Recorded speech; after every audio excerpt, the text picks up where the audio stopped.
في خبر اليوم، أجرى ميخائيل بوغدانوف وزير خارجية روسيا مفاوضات ثنائية بجيف ماكيتوكا سفير جنوب إفريقيا في روسيا بناء على طلب الأخير.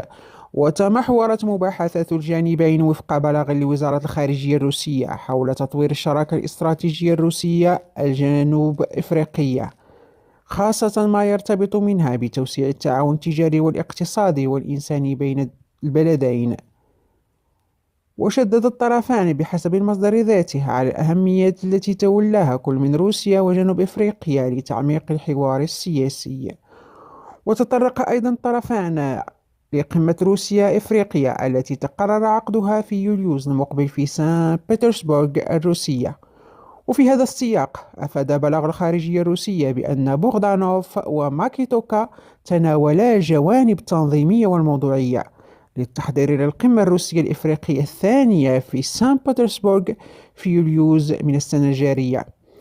وحاول السفير الجنوب إفريقي وفق ما أفاد به مراقبون إقناع الجانب الروسي بإقحام انفصالي البوليساريو في القمة الروسية الإفريقية المقبلة، غير أن الجانب الروسي تفطن إلى مناورة جيف ماكيتوكا وبدا حازما فيما يتعلق بشروط المشاركة في القمة المرتقبة، وعلى رأسها أن تكون الدول المشاركة معترفا بها من قبل الأمم المتحدة حصريا، ما يعني وأوتوماتيكيا أن الجبهة الانفصالية لن تكون ممثلة فيها.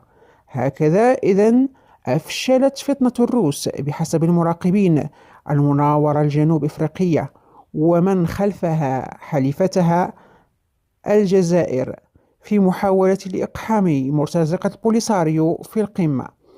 وفسر المراقبون أن موسكو تريد أن تحضر القمة دول فعلية ومعروفة وليس كيانات وهمية لا وجود لها على أرض الواقع، وإن كانت قد اخترقت منظمات قارية من قبل الاتحاد الإفريقي، ما شكل صدمة لكل من الجزائر وجنوب إفريقيا. لا تنسوا الإعجاب بالفيديو والاشتراك بالقناة ولا تبخلوا علينا بتعليقاتكم.